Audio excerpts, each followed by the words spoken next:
नमस्कार दोस्तों, मैं धीरेन्द्र पुंडीर आपका इस YouTube चैनल पर फिर स्वागत करता हूं। आज फिर हम लोग फील्ड से ही बात कर रहे हैं, चूंकि घूमते फिरते अलग तक सेकंड फेज का जो आखिरी शहर है उस तक हम लोग पहुंच गए, कवरेज करते करते अलग अलग चीज़ों से लोगों से समझते हुए, और उन सब के गांव के अंदर वो जो एक भोलापन होता है, उसकी जो ऊपर की परत होती है, उसके अंदर की जो राजनीतिक समझ होती है, जो अच्छे अच्छे लोगों को बनाकर भेज देती है, उस सब से पार पाना आसान नहीं होता। दिन भर उन गांव के बीच में जूझना, उनसे समझना कि आखिर वो कहना क्या चाहते हैं और उनका इशारा क्या है, जातीय गठबंधन क्या है और फिर धर्म की राजनीति क्या है, और उसकी चाशनी को किस तरह सिद्धांतों में पेश किया जाता है, उस सब से निकलना एक बड़ा दिलचस्प अनुभव होता है किसी भी रिपोर्टर की तरह। और इतने सारे चुनाव को देखने के बाद मुझे लगता है कि हम लोग हर बार कुछ नया सीखते हैं। तो आज चुनाव की इस बातचीत के बीच में तभी शाम को एक खबर आई जिस पर हम लोग बात कर रहे हैं। ओवैसी पर हमला हुआ, दोनों लड़के सचिन और शुभम पकड़े गए हैं, और एक लड़के ने खुद समर्पण किया था सिहानी की थाने में जाकर, और दोनों पर जांच हुई। जैसे ही फायरिंग की खबर आई तब पूरे उसमें एकदम सनसनी फैल गई, लोगों के फोन आने लगे, इधर से उधर तक बातचीत होने लगी, और वही जो कहानियां हमेशा चलती हैं षड्यंत्र को लेकर, इतनी बड़ी कहानियां कि आखिर क्यों हमला होता है। और बहुत सारे लोग इसका सीधा रिश्ता, चूंकि हिंदू मुस्लिम ध्रुवीकरण करना है या पार्टी को एक बी टीम के तौर पर खड़ा करना है, बीच में आना भी शुरू हो गया कि ये गुड़ से या पता नहीं उनकी संतानों का या इस तरह के आइडिया का। और ये तमाम लोग वो जो लोग हैं जो महात्मा गांधी को अपना एक संरक्षक के तौर पर पेश करने की कोशिश करते हैं, और उनके एक सिद्धांत के अलावा बाकी किसी का नहीं, जो सबसे बड़ा है कि उनको जिसमें उनको फायदा हो सकता है, उसके अलावा बाकी सबसे कोई रास्ता नहीं, राबता नहीं, वो सब चीज़ें लगती हैं। तो ये चंद्रशेखर का बयान है भीम आर्मी के, और एक के बाद एक बयानों को आप देख सकते हैं। मैंने हालांकि मुझे लगता है कि उसके बयान की चर्चा करना भी थोड़ा सा ऑफ बीट होगा, क्योंकि चुनाव के लिए जिस तरह के उत्तेजक बयान आप दे सकते हैं या उनको देने की कोशिश करते हैं, उस तरह का मौका इस तरह के समय पर आ जाता है और आपको कुछ रिलेवेंस मिल जाती है, कहीं लाइनें मिल जाती हैं। ओवैसी को इस पूरे चुनाव में, हालांकि मैंने एक वीडियो कल डाला था और आप लोगों से कहा भी था कि मैं इसको एडिट कर डालने की कोशिश करूंगा, जिस पर एक ने शायद कोई टिप्पणी भी की। मेरे जो लोग देखते हैं, आप तमाम लोगों का, जितने भी लोग इस चैनल को देखते हैं, मैं उन सब का शुक्रिया भी अदा करता हूं कि आप बेहतर है, हम आपसे रब्ता करते हैं, आपके सवालों का मैं जवाब भी देता हूं, जिसमें बहुत तीखे भी कई बार टिप्पणियां बहुत पर्सनल होती हैं। लेकिन उसमें से एक ने कहा था कि आपने वो नहीं डाला, तो वो वीडियो कल का था जिसमें मैंने बताया कि किस तरह से आपस में लड़ रहे हैं। और पहले दिन से आप अगर शुरू करते हैं तो वो सहारनपुर की बेहट विधानसभा से आप शुरू कीजिए, जो मुस्लिम बाहुल्य इलाकों में से एक है। उसके बाद देवबंद तक आप आइए, सहारनपुर देहात, फिर आगे तक जाते हुए जब देवबंद तक आप पहुंच जाते हैं तो आप इस बात को समझना शुरू कर देते हैं कि ओवैसी इस पूरे चुनाव में कोई फैक्टर नहीं है। ओवैसी के साथ बहुत सारे युवा जुड़ते हुए दिख रहे हैं, उनकी रैलियों में दौड़ते हुए दिख रहे हैं, लेकिन जब बात बीजेपी को हराने की हो तब मुस्लिम्स इस समय एक मत होकर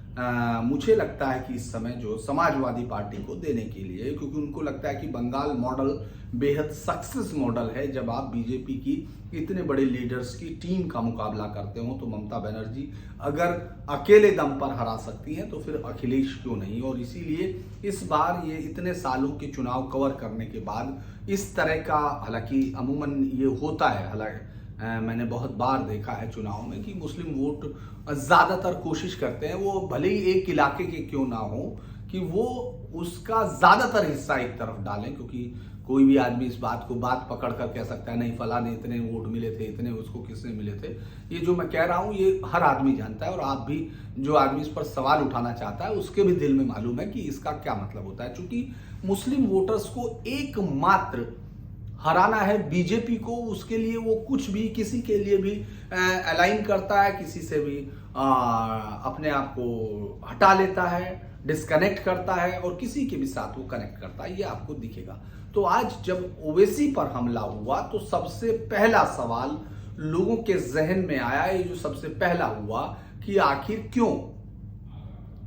किसने कराया ये सबसे पहले, फिर क्यों, ये सवाल आया कि आखिर क्यों। चूंकि जो किसने कराया उसका जवाब तो तुरंत मिल गया, क्योंकि एक लड़का जिसकी पैर पर उन्होंने गाड़ी चढ़ा दी थी, उन्होंने भागने नहीं दिया, गाड़ी ने एक ने उसको पूरा का पूरा उस पर सीधे टक्कर मार दी और उसको ताकि वो पकड़ा भी गया, उसको पैर टूटा हुआ लेकिन वो पकड़ा गया है, और उसके बाद उसके साथी ने जाकर समर्पण कर दिया। तो पकड़े जाने के साथ ही ये सवाल तो हल हो गया कि किसने, लेकिन ये सवाल क्यों, ये बहुत ही बड़ा सवाल है जिसको आप इस पूरे इलेक्शंस में मुझे लगता है कि हम होते हुए लगातार देखते रहेंगे। इस पूरे इलेक्शंस में, इस पूरे चुनाव में अब इस पर चर्चा होती रहेगी, षड्यंत्र की सैकड़ों कहानियां हम लोग सुनेंगे, लेकिन कई सारे सवाल मेरे भी जहन में उभरे कि आखिर ओवैसी पर हमला कर किसको फायदा होगा। क्योंकि जो सबसे पहला प्राइम सब्जेक्ट होता है, सस्पेक्ट जिसको कहते हैं, प्राइम सस्पेक्ट है, वो पार्टी पर, सत्तारूढ़ पार्टी पर सब लोग ये कहना शुरू करेंगे कि इससे इसको फायदा है, क्योंकि तमाम लोग इस बात को भी कहते हैं कि बी टीम है साहब, लड़ा रही है। और ये बात मैं आपको बता दूं कि सिर्फ वो लोग नहीं, जो लोग चलिए राजनीति से दूर रहते हैं या अलग रहते हैं, वो जो इंटेलिजेंसिया है, जिसको सोसाइटी का इंटेलिजेंसिया कहते हैं, वो भी इतनी आसानी से विश्वास करता है, जो उन चंद अखबारों के सहारे, जो शायद ही जिंदगी में ये समझ पाए कि देवबंद कहाँ है और उसका अमरोहा कितनी दूर है, लेकिन वो एकदम राय बहुत तेजी के साथ, और जिसमें सबसे बड़ी राय होगी कि ये षड्यंत्र किया गया है, क्योंकि मुस्लिम वोटों को और हिंदू वोटों को ध्रुवीकृत किया जाना है। ऐसा अभी तक कोई चुनाव नहीं दिखता है जिसमें आप हिंदू वोटों का ध्रुवीकरण देखते हो। और हिंदू ध्रुवीकरण एक तरह से मैं ये कहूंगा कि बहुत ही बड़ा अभी तक का मिथ दिखता है, अभी तक नहीं है, क्योंकि आपकी आबादी में मुस्लिम आबादी सिर्फ 19% है। अगर हम लोग करें वोटों, आबादी 14% से लेकर नेशनल पे, और 19% यूपी में वोटिंग को भी अगर उसी परसेंटेज में जोड़ लें तो 80% जो बचता है, जिसमें से 2% आप दीगर अल्पसंख्यक ग्रुप जोड़ सकते हैं, चाहे वो सिख जोड़ें, चाहे आप उसमें अलग से क्रिश्चियंस जोड़ सकते हैं, बुद्धिस्ट भी कहीं है, जैनिज्म के लोग काफ़ी हैं, उनको जोड़ सकते हैं, तो 2-3% है। यानी बचा हुआ तमाम जो इतना वोटर्स है वो हिंदू वोटर्स है। लेकिन उसको जब आप देखेंगे तो पॉलिटिकल एनालिस्ट की है, बहुत सफाई के साथ ये कोशिश करते हैं कि चलिए उसमें से दलित आप अलग कर दीजिए और ये कीजिए और वो तमाम चीज़ें कीजिए, जबकि बहुत आसानी के साथ महर्षि वाल्मीकि, संत रविदास, तमाम लोगों के, कबीर, ये सब चीज़ें हैं जिससे आप उनको अलग, मतलब खैर उस पर डिबेट भी नहीं है, उस पर मैं बात भी नहीं कर रहा हूँ, लेकिन सिर्फ इसलिए इनका जिक्र करना पड़ता है क्योंकि ये मैं रोज़ देखता हूँ उनको। बहुत शानदार टीवी डिबेट में आशुतोष टाइप लोग जो हैं, बहुत ही जो पुष्यमित्र शुंग तक पहुंच जाते हैं, जब उनको गाली देनी होती है, गोडसे को गालियां देनी होती है, किसी को भी जब इस तरह की बात उनको लगता है कि हिंदुइज्म की पूरी कहानी को वो एक धर्म पर डालकर और हिंदुत्व और हिंदू में अंतर करने लगते हैं, तब ये सवाल होता है कि आखिर जब इतनी सारी हिंदू वोटर्स की आबादी, क्या कभी बीजेपी को या किसी पार्टी को इतना वोट मिला है? अगर ध्रुवीकरण हुआ है, हिंदू ध्रुवीकरण अगर होता है, तो फिर वो इतने वोट में दिखना चाहिए, वो रिफ्लेक्ट होना चाहिए। कभी वो रिफ्लेक्ट होता नहीं है, इतना वोट कभी नहीं पड़ता है, क्योंकि ये बहुत ही अलग किस्म की सोसाइटी है, अलग किस्म, जिसमें जातियों की ताकत ज्यादा मायने रखती है, जहां धर्म से ज्यादा ताकत, धर्म एक बहुत लूजली अटैच संस्था के तौर पर हिंदुत्व में दिखाई देती है। इसीलिए जब आप मुस्लिम ध्रुवीकरण की बात करते हैं तो वो बात इसलिए सहज समझ में आती है क्योंकि आपको वो सब चीजें दिखाई देने लगती हैं। लेकिन हिंदुत्व का ध्रुवीकरण ये एक ऐसा नारा है जिसका इस्तेमाल आप छड़ी पीटने के लिए करते हैं, उसको रिकॉर्ड्स में नहीं देखते हैं। इस बात को मैं कई बार, चूंकि ये सब जो मैं कह रहा हूं उससे आप इसलिए असहमत नहीं हो सकते हैं क्योंकि आपको रिकॉर्ड इसकी गवाही देते हैं जो मैं बोल रहा हूं कि आखिर कितने परसेंट वोट, टोटल वोट का कितने परसेंट वोट बीजेपी को 39% वोट मिला जब वो 325 सीटें उसके गठबंधन को मिली, तब की बात मैं कर रहा हूं। 51% उनको लोकसभा चुनाव में मिला। जब उनको कहा गया तो क्या आपको लगता है कि यादव हिंदू नहीं है, क्या आपको लगता है कि जाट हिंदू नहीं है, ये तमाम चीजें इस तरफ इशारा करती हैं। और अगर ये सब हिंदू हैं तो फिर हिंदू कंसोलिडेशन वोट जिसको लिखना अंग्रेजी अखबारों को या उनको बहुत पसंद आता है, वो क्यों नहीं दिखता है? दरअसल सही शब्दों से हमेशा से मैंने देखा कि सच बोलना बड़ा मुश्किल होता है पत्रकारिता में, इस बात को कह पाना कि हाँ इसका जो हम शब्द इस्तेमाल कर रहे हैं इसके मायने क्या है। क्योंकि जो इस समय ओवैसी पर हमला होता है उसमें सबसे पहला, माफ कीजिए इतना लंबा विषयांतर अगर बहुत सारे लोगों को लग रहा होगा तो विषयांतर नहीं है, ये बार बार आपको ये चीज जरूर मायने लगेगी कि आखिर अगर ये पूरा हमला है हिंदू ध्रुवीकरण का तो क्या विगत में ऐसा हुआ है, और क्या ओवैसी पर हमला हिंदुओं को ध्रुवीकरण करने में मदद करेगा? क्या इससे ओवैसी को सहानुभूति के वोट मिल सकते हैं? या ओवैसी कितनी बड़ी ताकत है उत्तर प्रदेश में कि वो जो है इस पूरे ध्रुवीकरण को मायने दे सकते हैं, बीजेपी को फायदा दे सकते हैं, या बीजेपी के बरक्स किसी और को फायदा दे सकते हैं? मुझे लगता है कि अभी तक की मेरी जो चुनावी यात्रा है जिसको मैं कवर कर रहा हूं, जिसमें मैंने आपको बताया भी था कि अलीगढ़ मुस्लिम यूनिवर्सिटी के सेंटेनरी गेट पर खड़े हुए लगभग 10-15 लड़कों में से काफी बड़ी संख्या में लड़कों ने ओवैसी के लिए कहा, लेकिन वोट नहीं देने की बात की। उन्होंने कहा ओवैसी का टाइम 15 साल बाद आएगा, 10 साल बाद आएगा, किसी ने कहा कि 5 साल बाद आएगा, लेकिन उसका टाइम आएगा ये बात सबने कही, लेकिन अभी नहीं है।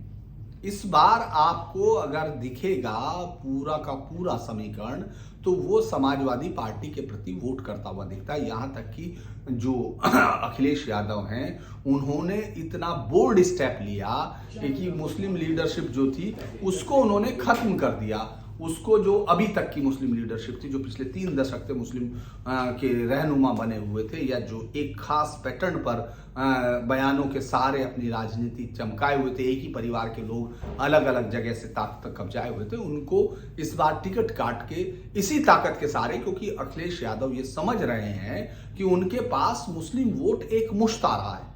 तो उसके सारे और मुस्लिम वोटर्स इस बार पूरी ताकत के साथ, चूंकि मुस्लिम वोटर बीजेपी के साथ जितनी नफरत करता है, क्योंकि मैं इसको विचारधारा की नहीं, वो नफरत की हद तक चाहते हैं या उसके खिलाफ उनको खड़ा होना किसी भी कीमत पर बेहतर लगता है, चाहे वो उसके लिए कोई भी उनको विकास के मुद्दे पर बात नहीं करनी है, किसी भी मुद्दे पर बात नहीं करनी है, वो घुमा फिराकर तमाम चीजों को, वो दुनिया के हर सिद्धांत की थ्योरी को अगर कोशिश करते हैं तो इस बात के लिए करते हैं कि बीजेपी को हटाना है। इस पूरी पार्टी ने, यहां तक कि जहां सड़कें नहीं थी वहां अगर सड़कें बन गई तो कहा गया कि ये भी कोई मतलब नहीं होता है, तो सरकार की जिम्मेदारी है। राशन पर भी मैं कई बार सवाल पूछता हूं कि आपको मिल रहा है, तो कोई बोल देता है कि हाँ मिल रहा है, तो उसको डपटते हुए ज्यादातर लोग कहते हैं कि राशन देना तो सरकार की जिम्मेदारी है। तो सरकार की जिम्मेदारी जब वो निभाती है तो भी वो चूंकि बीजेपी है इसलिए उसके खिलाफ जाना है। तो ऐसे में अगर ओवैसी जो वोट नहीं काट रहा है, जो बीजेपी को कोई, उसकी बीजेपी की बी टीम उसको इसलिए कहा जाता है क्योंकि वो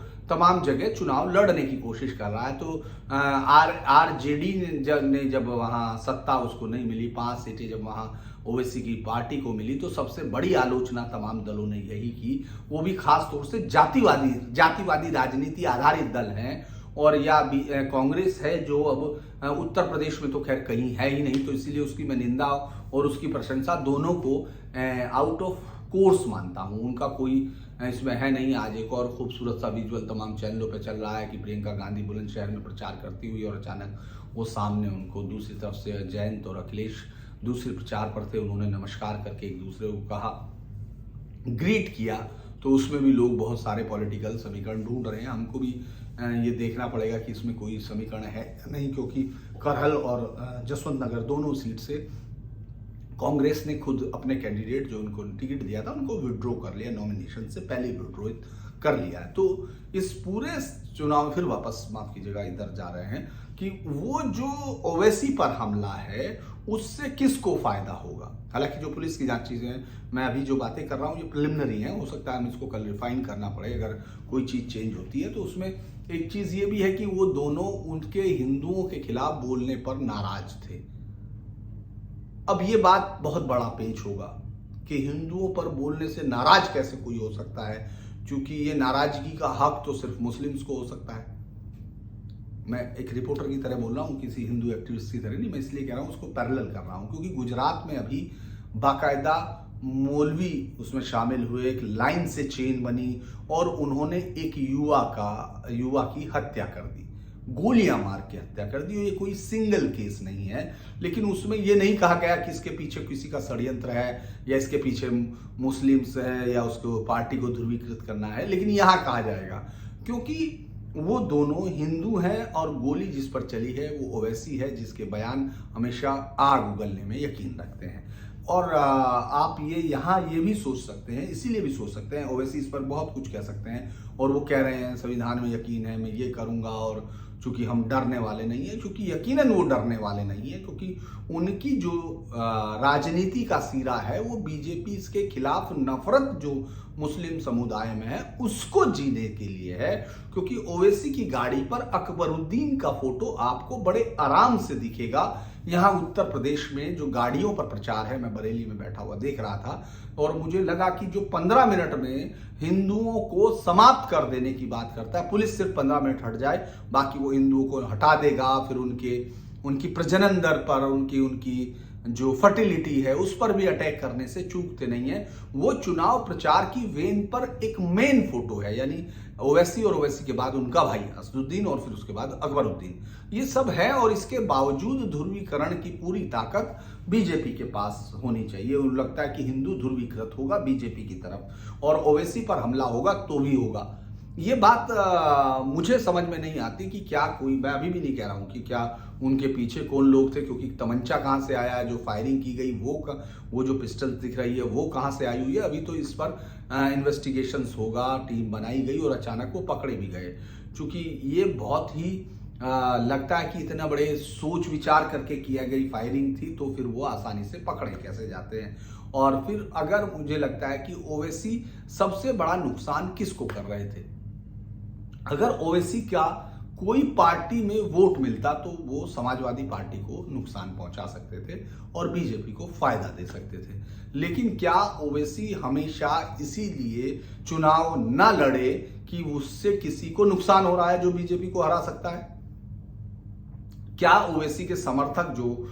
इस समय अखिलेश यादव जी को गालियां देने से पीछे नहीं हट रहे हैं, उन पर व्यक्तिगत हमले करने से चूक रहे हैं, दारुल इस्लाम के आगे घुटने टिकवाने की बात कर रहे हैं, क्या उनको इस चुनाव में हिस्सेदारी इसलिए नहीं करनी चाहिए और वोट सपा को हैंड ओवर कर देनी चाहिए क्योंकि वो बीजेपी को हरा सकती है? तो ये एक बड़ा कारण है। आप देखेंगे कि ये कोशिश उन पर, पहले तो मैं इसलिए कह रहा हूं कि मेरा पहला जो लोग सज्जनों के फोन आए जिन्होंने इसमें षड्यंत्र की थ्योरी खोजी और मुझे बताने की कोशिश की कि आप देखिए ये पूरा का पूरा षड्यंत्र है। मुझे याद है कानपुर में प्रधानमंत्री मोदी की रैली में किस तरह से एक पार्टी, समाजवादी पार्टी के कार्यकर्ताओं ने, उन लोगों ने किस तरह से ये तय किया कि एक गाड़ी खरीदी, उस पर झंडा लगाया, झंडा लगाने बीजेपी का झंडा लगाया और उस गाड़ियों पर हमला किया, उस पर पत्थर बजाए, उसको तोड़ा और उसके बाद जो है उसको वीडियो को खुद ही शूट कराकर वायरल कराया ताकि लोग उनके गुस्से में आए, और गुस्से में आए तो वो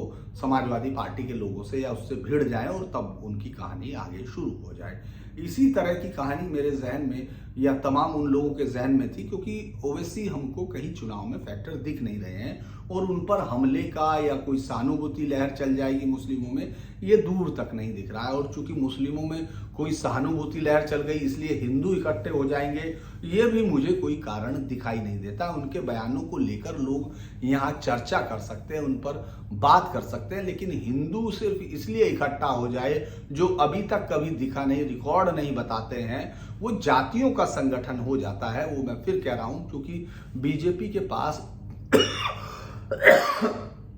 माफ कीजिएगा, बीजेपी के पास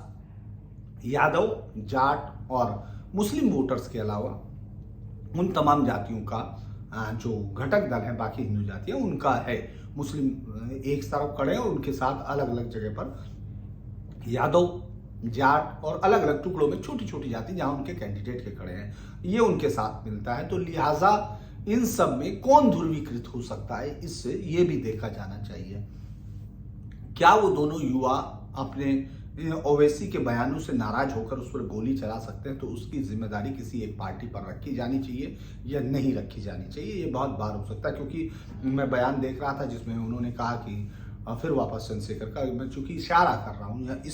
जब इस तरह की कोई घटना होती है तो जो फ्रिंज एलिमेंट है, जो बाहर बैठे हुए, जिनकी कोई राजनीतिक हैसियत नहीं होती, जनता के बीच में भी नहीं होती, लेकिन उनके बयान सबसे धारदार आते हैं ताकि आप उनको सुन लें,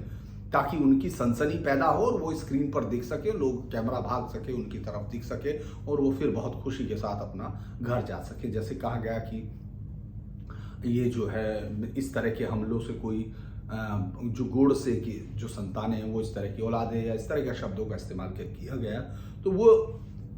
एक पार्टी की तरफ पूरा इशारा कर देंगे कि साहब उनको इससे फायदा मिल रहा है। तो जब अब ओवैसी इस पूरी लड़ाई में नहीं है, इस पूरे सीन में नहीं है, तो उन पर हुए हमले का किसी पॉलिटिकल पार्टी को क्या फायदा मिल सकता है? क्योंकि समाजवादी पार्टी भी उनको गंभीरता से नहीं ले रही है। क्योंकि मैं ये कह सकता हूं, इतना मुझे, चूंकि मैं अखिलेश यादव जी को जानता हूं इतना, कि उनको भी ये मालूम है